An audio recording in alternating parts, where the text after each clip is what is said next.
Good morning, good afternoon, and good evening, HFC members. We hope there's love and blessing in your hearts wherever you may be. Today we have the very first episode of the Hawaii Filmmakers Collective Coffee with Filmmakers, which is an opportunity for us to connect with an array of filmmakers. We'll be posting these on a monthly basis starting with the new year of 2021. We're joined by our very special guest, Georja Skinner, the Chief Officer of the State Department of Business, Economic Development and Tourism's Creative Industries Division, and the founder of its Creative Lab program, which launched in 2012 as part of the Hawaii International Filmmakers Film Festival. A little bit about Georja. Georja has been championing creative entrepreneurs in the state for the past 35 plus years. Her background includes professional experience in all aspects of the arts, music, television, and film production, and is an author of a book titled The Christmas House, published by the New World Library. This breadth and depth of experience provide her with a unique perspective on developing the foundation for Hawaii's creative economy.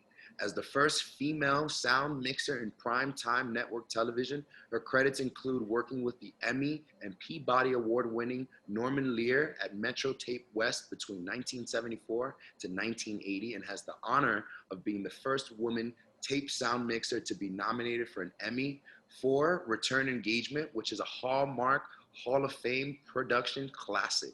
Georja moved to Hawaii, specifically in Maui, in 1980 and became the founder and president of Skinner Communication in Maui, where she was hired by the County of Maui to establish the Maui Film Office in the Mayor's Office of Economic Development.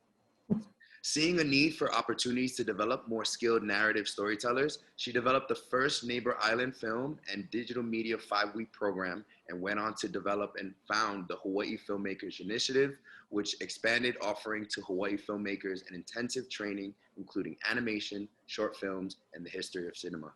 Her initial vision with HFI, which is Hawaii Filmmakers Initiative, is in a way a precursor to what HFC has become today, a community-driven organization. Ladies and gentlemen, Georja Skinner.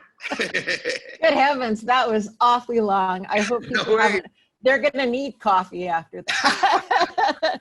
or tea. I'm a Thank you so much. Thank you. Of course, thank you for coming. Just one quick note that, developing HFI, and I really see HFC as being part of this growth and emergence of such a strong community statewide of brilliant filmmakers, storytellers in all forms of creative.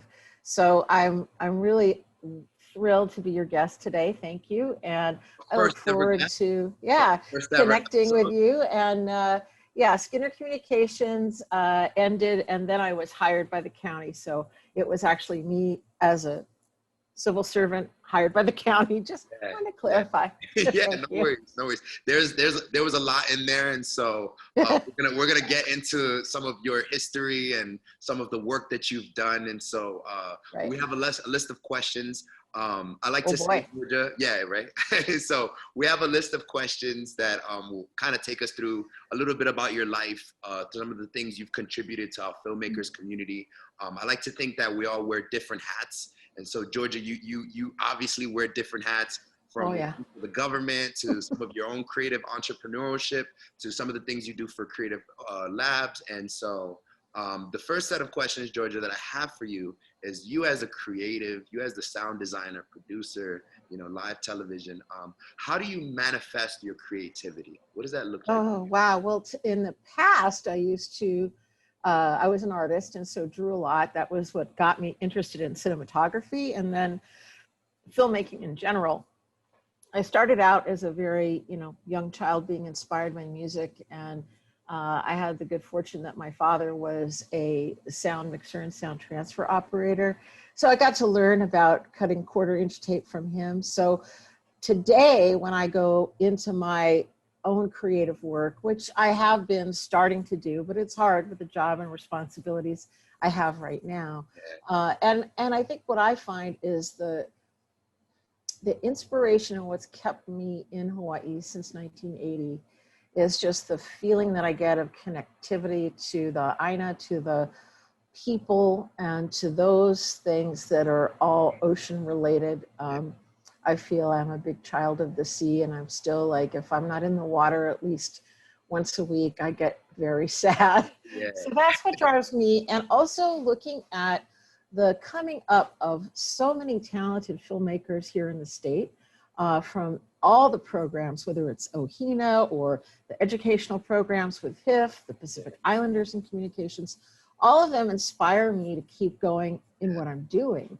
So sometimes I don't get to do the creative, but I can tell you that this place and the music and the chant and just the Native culture itself is what is inspiring to me and drives me to be able to do more to elevate the filmmakers in the state and the creatives in the state in all of the sectors.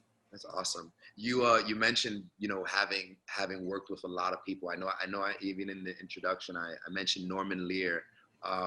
You know, who are some people that you've worked with in the past that you have learned a lot from and are really grateful to, that you can off the top just remember? I know that's not on the list. Oh, well, you know, I'll tell you, Norman Lear, and then Carol Burnett's husband, Joe, I apologize, can't remember his last name at the moment, but working in television in the 1970s was an amazing experience. And, you know, Norman and the way that he ran his shows and all of the exec producers and writers that he worked with and the line people like myself, all those below the line people, whether it was grips or camera operators or boom operators or sound mixers, we were all treated equally and in a way that it became a true family. And all of us still stay in touch. And whether it's on Facebook or, you know, I saw Norman a few years ago and,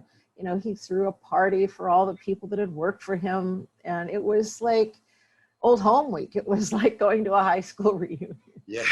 And what inspired me about how he approaches things is that he has a level of excellence and what I would call a benevolent style in which he knows what he wants. If it's not happening, he finds a way to get you to, you know, see a different side or see a view of something that maybe wasn't top of mind to you. Right. Mimi Leader, who is one of the first female directors who started on ER, and she went to Hollywood High with me. And she is a great role model. She did the first feature out of DreamWorks starring George Clooney and Peacemaker, I think. And I'm inspired by her because we started around the same time and I was in sound and she was a director. And I still harbor the vision that I don't care how old I am, at whatever point in my career, I still want to be able to be behind a camera or directing live to tape or live direct to streaming or OTT. Yeah. So those are things that really get me going. And then thirdly, my dad was a real inspiration to me because he is someone that, in spite of his polio and all of the challenges that he had to face in his life, it never stopped him. And he always told me never give up, which I think a lot of us have had that advice from one mentor or another. But he truly went above and beyond, and we had a recording studio in our home. Of course, now that's commonplace, but back in the 50s, it wasn't. And I got the benefit of experiencing live recording of music. And to this day, recently last week, I went out to the University of Hawaii West Oahu Academy for Creative Media, new building. And I was so happy to sit behind that board in that amazing mixing room and fabulous theater with Dolby sound. And just kudos to Chris Lee and everyone out there who's building something that's really an important cog in the whole wheel of developing excellent content from Hawaii for export. So absolutely. Yeah, so that's sort of a long answer to your question. That was beautiful, man. I want to also thank you. I know the picture you sent me of you as a little girl with your dad in the sound mixing room, man. I first of all, anything that comes from just from the past, I always find a gem. But it you know, really, like you said, it starts in the home, right? And having a parent do that for you. My mom, you know, as I was hearing you talk about your dad, my mom, you know, I think I didn't realize this as an adult, but my mom owned a video store, and it used to be called Oh, Sugar Video Store. And I'm from Brooklyn, New York, for all the oh, people okay, cool. where. And so my mom owned the video store, and we used to have all the like the VHSs, and uh, it was like Blockbuster before Blockbuster. And I just remember being there and being enthralled by all these different works and all these different motion pictures that now, as an adult, as I do filmmaking, and I've circled into it I feel late in my life, but I find it interesting that both of us share that, where our parents have given us this gem and these life lessons through this career path. And that has led you to do incredible things, work with incredible people, and the greatest thing that I think that you've said outside of the things you mentioned with your dad was also the level of care and respect, and you guys treated each other like family working with. Oh my God. I mean, we still like get very emotional about it. Like, it was hard to watch initially the live All in the Family and Jeffersons with other people playing those roles. Yeah. However, we all had the total multi-screen experience. People that came from an analog world, and we're all like on Facebook, and what about that shot? Well, that didn't look as good. Oh, I saw a boom in the shot. So we all stay connected. And I think that's one thing that is of value about Hawaii as well, is that is why this is one of the most amazing places for music and storytelling in song. Yeah. And now through people like Manaola, who are designers that are embodying, as many other designers are who are native to this place, creating things that are what the world wants to see. People want authenticity. And that's what I think we strive for in Creative Lab, is you create your authentic voice, and then you make the people come to you. If you can make your project, sort of like Chris did with Waikiki, for example, that film, if you can get funding like from Pacific Islanders and Communications or other, foundations and other grants and things, to be able to do your own work, put it out there, and then get it acquired, as opposed to the old model, which is, I'm going to go in and pitch my story to a network, because that's all changed. Right. And I'm not saying that that's not doable now, but I just like it that people from Hawaii are developing amazing work, like Aaron Lau, for example, who is in the Ohina Lab, I think a graduate of the ACM program. Fantastic work, Tai Sanga. I mean, there's just so many. Yeah. And having been here now on the 40th year of my 3-week vacation, going into my 41st year in Hawaii, Wow. It is home. I've spent longer here than I did growing up in Hollywood. Yeah. But, we didn't understand, or we didn't know at the time that it was, like, we had all kind of ethnic races in our class, and, whether it was kindergarten or later, Hollywood High. Like, there wasn't this issue that you see so prevalent in some areas of our country. And certainly not here, because Hawaii is a melting pot of all kinds of cultures that I think have assimilated their own, keeping their own identities, but being able to work together for all kinds of reasons.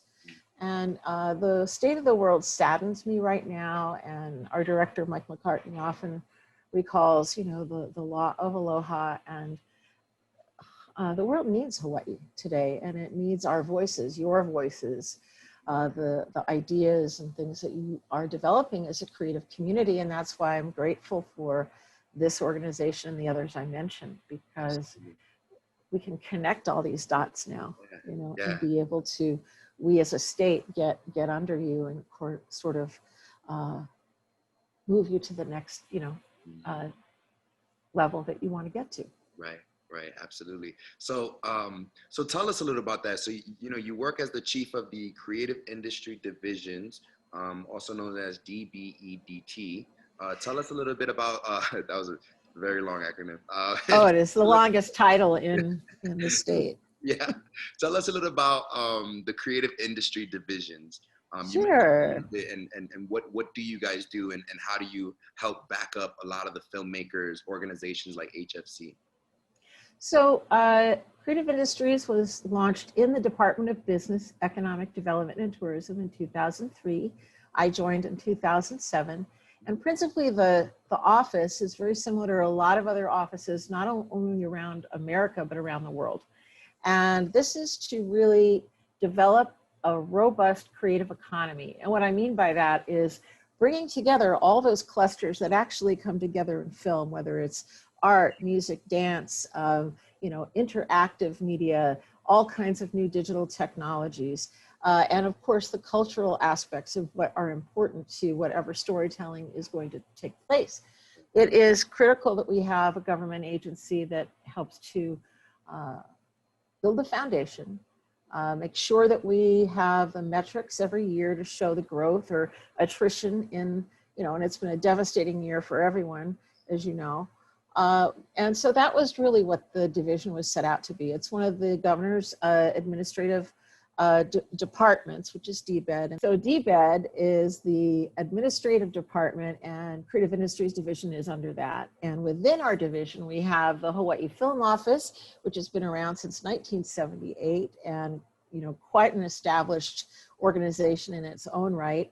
And then the Creative Industries Development Branch, which is also known as the Arts and Culture Branch. So together we form the Creative Industries Division. We're a small but mighty group with a tiny but and meager budget, but we do our best to leverage that with other kinds of partnerships. And one of those, as you mentioned, is with HFC. How can we help your organization? How can we help OHINA, which we've also helped, and Pacific Islanders and Hawaii International Film Festival and other film festivals around the state? That's the first stop on, making your name known as a professional content creator. So our division is not based on education or grants. It's about economic development. And what that means is that we want our artists to be self-sufficient. So we are not going to give you fish. We are going to teach you how to fish. And, to paraphrase many of my Native Hawaiian friends who like to remind me that, when we do things in the way that we have been, that's exactly what was missing. And I think because I was a professional in the television and motion picture business before moving here, as well as the sound recording industry, I feel that I had all this access to all kinds of internships and opportunities in LA, but that didn't really exist here except for the great work that the news organizations did to bring in, students and others who eventually wound up working at those television stations. So that was a pathway, but now we have a global opportunity. And I wanted to be sure, A, that our artists of any sector were not going to be ripped off, that we had the ability to train them, put them in touch with people that are industry leaders, help them navigate how to license their IP without selling it outright. And that has happened in the past here in the States. So we wanted to be sure that that wasn't happening. And I think we've made big strides in that direction. And then also the opportunity to get both local designers as well as musicians involved in offshore production with their own designs, their music, etc. So yeah, it's on the business side, and creative economy in the state is 54,000 people strong. Wow. And you're one of them. Yeah, I am actually. I was just. And everyone out there is one of them. Absolutely. And people who aren't have the potential to be. And I think right. What's really great about the division that you work in, and I'm speaking as a person who's a fellow in the Creative Lab Hawaii micro budgeting for directors for micro budget film, which I'm really excited about, is because it gives you a platform to connect with other peers and colleagues that are doing the same work as you. And not only that, but you guys have really created a platform to help filmmakers in any division. I mean, you have one for directors, you have one for indigenous storyteller, you have one for the virtual AR, and then you have theater, acting. You guys have done producer last year, if I'm not mistaken. And screenwriting. Yeah. And web series. Oh, the list goes on. The list goes on. And so it's music. really, don't forget music. oh yeah, of course. And you know, anything that falls under creativity, right? And what I'm always excited for is these opportunities, and for people like me, to come into this platform and to have this establishment, which is kind of like, you know, it's almost institutional, but it allows us to have this free education, that you're able to connect with people who have done this for decades and years, and I think that's what I'm most excited about, and why I wanted to have this conversation with you, because I know that there's so much work that you have done for us, and I just wanted to be able to, you know, have a talk story session with you, so people know who you are, and I get to meet you personally, and thank you in this conversation as well. Sure. So what opportunities does the creative industry division have coming up for collaboration with other filmmakers? Sure. Well, there's a couple of things. One, certainly that we're going to continue the virtual panel discussions, as well as look at expanding the deep dives that we do, which are more intensive, a little bit longer than the hour panels. And I feel that's so necessary, because now is the time that the market is hungry for content and diverse content. And where better for it to come from than Hawaii, right? So I think it's critical that we develop an important pipeline of opportunity. And what that means is that in addition to the Creative Lab or any of the other programs we might be supporting, whether it's OHINA or PIC or others, or HFC for that matter, you know, it is important for us as a community to work together towards this common goal. And you have so many opportunities right now to be able to pivot the work that you're doing and find collaboration across lines that you may not have thought of before. So those are important things that are coming up. Of course, we have the playwriting immersive for Creative Lab, which is very exciting. And quite often, a lot of our writers and people who are developing stories, that's the first stop, really. I mean, it's the lowest hanging fruit in terms of creative development of a story put on its feet by actors. And we're thrilled to be working with Donna Blanchard and a whole community of theaters and companies here, as well as Michael Jackowitz, who is, you know, obviously a Tony Award-winning producer who calls Hawaii home, Maui specifically. And yeah, the other names that are in there. I mean, I have to give a shout out to Michael Jackowitz and Michael Palmieri, most importantly, because of the level and caliber of the fellows that we have developed. And that's because of his careful hand, as well as the stellar mentors that we're bringing in. And that's why we strategically went after the WGA, used to be called Diversity arm, and the PGA's Diversity and New Media Council. So both of those are solid organizations that we believe have, we want to have chapters here, certainly. We want our people to become, you know, WGA or Producers Guild, either whatever fits your genre that you're, or your life path that you're working towards. But in addition to that, the other things that creatives need, and you found this at HFC, is that, you know, you offer a space where they can, you know, turn your conference room into a studio space, and that's important. Well, it is something that we have polled the community about the last 2 years, and we will be opening in the first quarter of next year the ID8 Studios, which is at the Entrepreneur Sandbox in Kaka'ako, in partnership with HTDC and BizGenics. Also, one of their partners in the project is Dennis Burns, who of course many remember from initially launching Pacific Focus, a brilliant cameraman and DP, as well as his wonderful business 1013. So even though 1013 closed, he has reemerged to help give back to future generations of storytellers, and we're thrilled with that. So that will be one of many facilities that we will launch around the state as soon as we get a little bit firmer footing on the COVID situation. Yeah. In the meantime, we'll continue to deliver the programs virtually that we have been. The Music Immersive also, which normally is part of the Hawaii Songwriters Festival, has had tremendous success. And this is in the placement of original singer-songwriters' works with all the licensing agreement and royalties agreements up front. So they learn how to do that.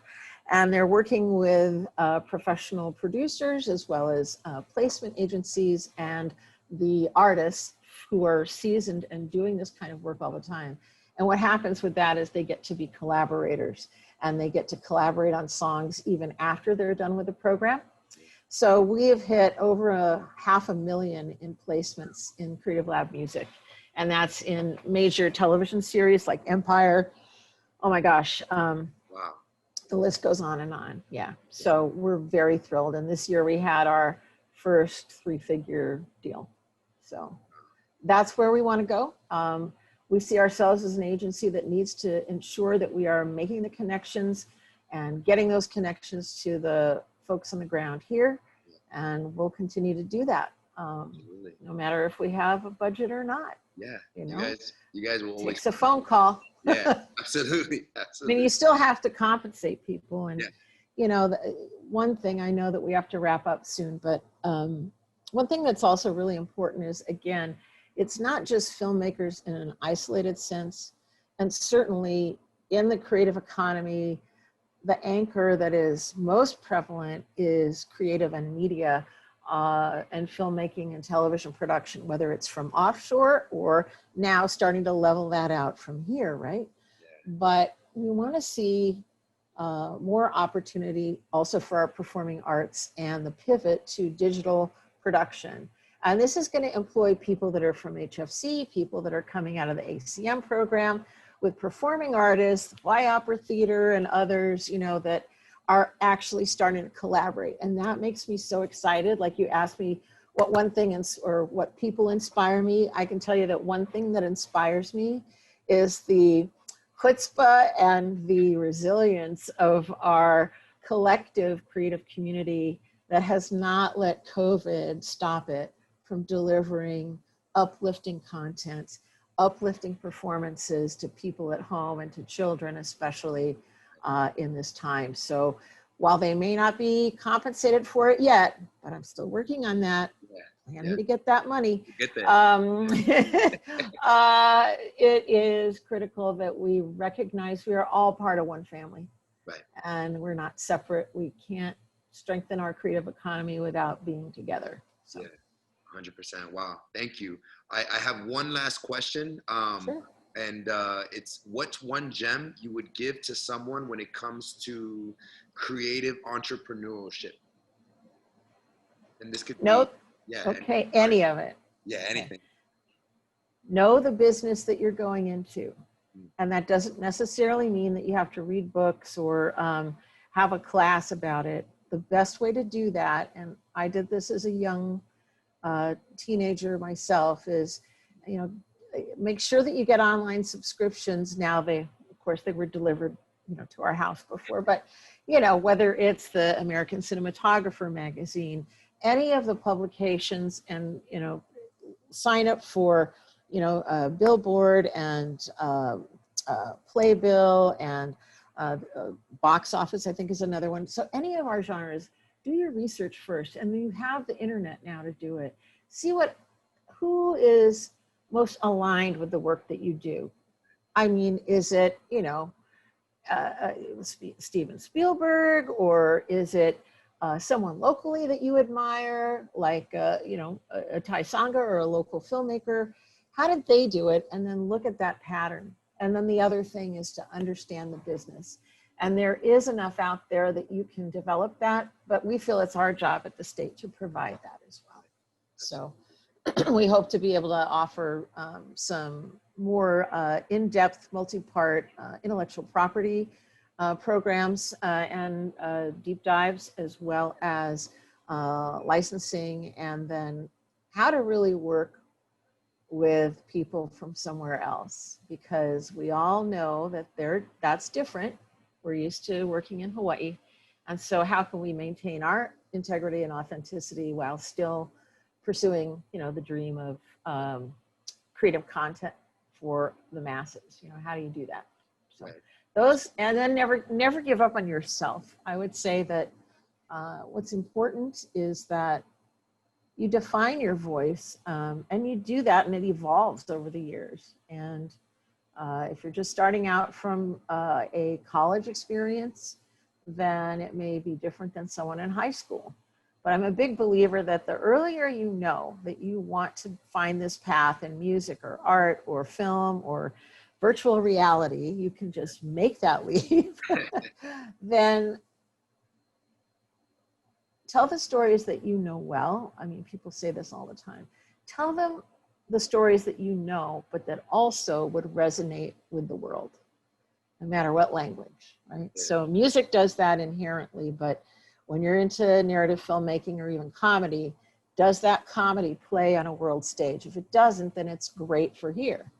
But there are some things that are translatable, so find that nexus of what that is. Right. And, rely on the community, because you all are building great community, and I applaud every single one of you, having, done that myself, running a nonprofit with Hawaii Filmmakers Initiative. And I gave up the URL, and I think I told Mary Baghdadi or one of the other, Tone or someone, saying to myself, or Taltosh, yeah, that was amazing. I let that go. I'm not sure why I did that, but I'm glad someone has it now. Or, I mean, it's not the same thing, obviously, but still, I had to start somewhere. And that was long before ACM was a program.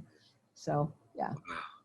Wow. Well, Georgia, thank you so much for the gems. Thank you so much for the knowledge. Thank you so much for the contributions that you've made to our filmmaking community, to the community in Hawaii and the community in the West Coast as well, and Hollywood. And man, I just really appreciate you coming out for our first episode for Coffee with Filmmakers.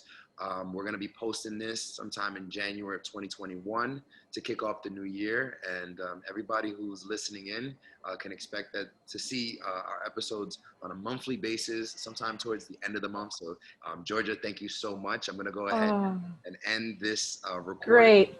Thank you so much for having me. I appreciate it so much, and look forward to staying engaged with you and all of our community groups.